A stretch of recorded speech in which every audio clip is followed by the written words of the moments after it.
Okay, Joorge.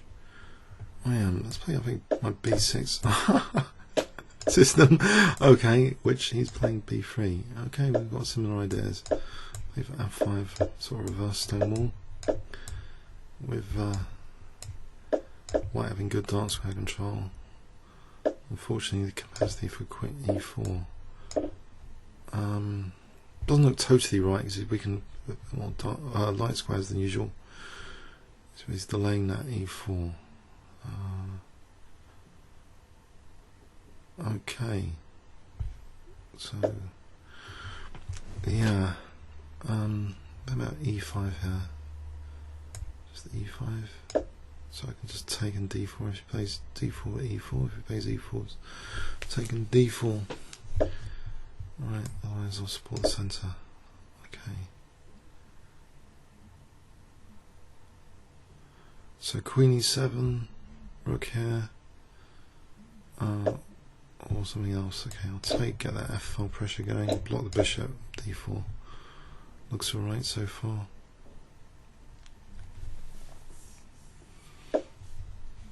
I'm going to play for the old F4, is he? Reinforce H5, F4, knight G4.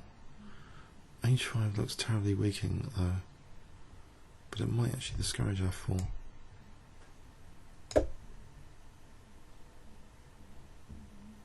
Might worry him about H4s. So Queen E7. Play Rook F7, Knight F8, Knight G6, H4. Double up rooks, and knights G6 and then H4. Maybe.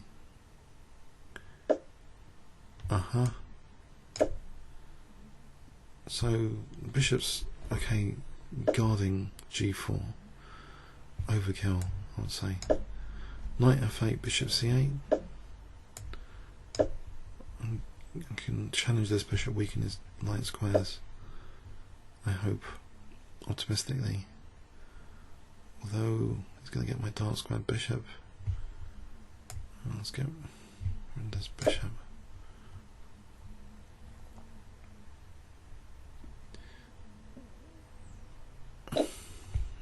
Reinvigorate knight G4 as a potential move. He's going to reroute the bishop over here, I guess.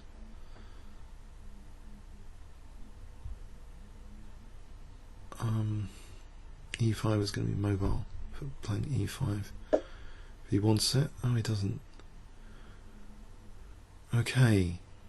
What about knight H7 and evacuate the king over here? If I can evacuate the king over there, then I can play Rook G8 and G6 later. So I'll lose the exchange soon. Or am I? I'm protecting G5 at the moment. I can get the king over here. Okay. Right. Clamp down the queen side. A5. Or I'll just keep E7. I think C4 might be vulnerable.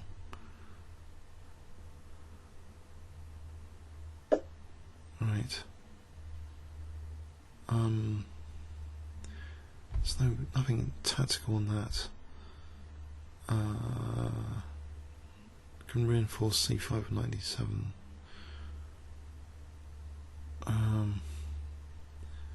I can connect the rooks. There's knight G6. I can get the queen off here, I think. Queen C7. Keeps an eye on E5. So he's kind of blockaded that king side rather cleverly, actually. I haven't got any breaks with G6, for example. He's really clamped down on G6.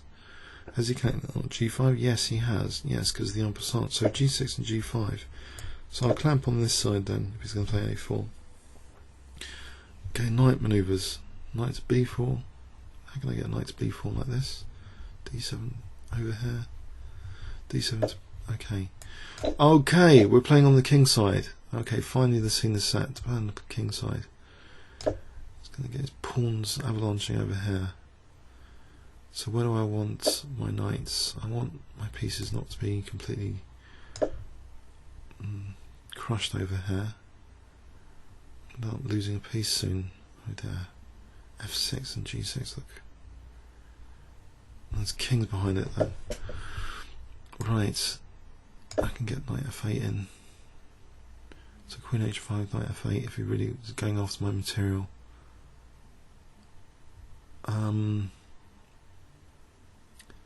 Anything else to bear in mind?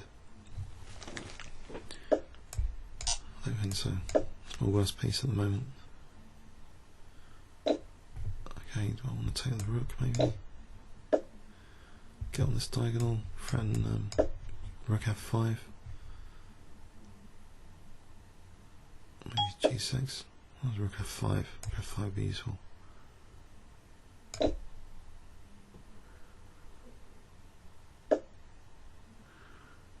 There isn't knight F6, is there? No, it's just queen F5, all sorts of things. Okay.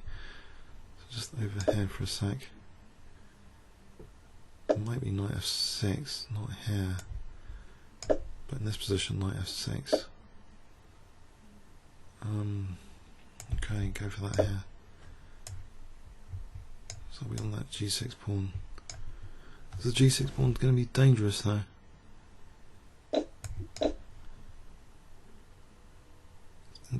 He's got queen e6? No, he hasn't got queen e6. F5 and try and gain this guy because this guy's pinned. Oh, he's coming down on that. Okay, what about queen c8? Try and get these pawns down the centre. Play queen c8. E4 and try and get the centre pawns going. Can't defend g6 after taking the queen. Ah, it's going to blockade like that. This is getting really annoying. What about rook g6? Queen h3. Ah, it's queen g3. Okay, what about over here? Rook h8. Rook h8. And then queen g8. No, it's queen d7s. Queen d7s. The rook h3 is a threat. Interesting, rook h3. It's getting too complicated for me. It's only got 35 seconds, so I'm hoping to win on time if nothing else. Yeah, so queen f5, rook h3. This pawn's really dangerous for g7. This bishop's going to be hopeless to defend against g7. But why isn't he moving quick? He's not afraid of losing on time. Okay. I can't take and sack the bishop or anything. Rook h3. How about rook h3 and bishop f8? Just anything, I don't know. I think I will sack the bishop. Let's play rook h3 first. Right, so there's rook. If I do sack the bishop, I've got central pawns that are mobile. I don't need to, it's not necessary. I can play rook h8 here, but then he's positionally got a killing position, so I think I'd rather sack the bishop, to be honest. Have the bishop, the knight's not particularly doing that much here, I hope. Okay, so now centre pawns, dynamism. 3 seconds as well. So d3 looks pretty dangerous. There's a check. d2 coming in quick. Okay, he's just lost some time anyway, but d2, I think I've got chances. This is looking pretty good. 2 3 5 5. Quite dangerous I am. 2 3 5 5 for an auto pairing rating. Yeah. Interesting game. Notice the total blockade on my G6. So, okay, king evacuation was interesting. Changes some of the properties of the position a bit, rather cheekily. But he missed tactic here, rook f5. But even so, his position was very strong. G7, very strong threat, potentially. But I think here I'd like the centre pawns are crashing through, though. I think here. Okay, comments or questions on YouTube. Thanks so much.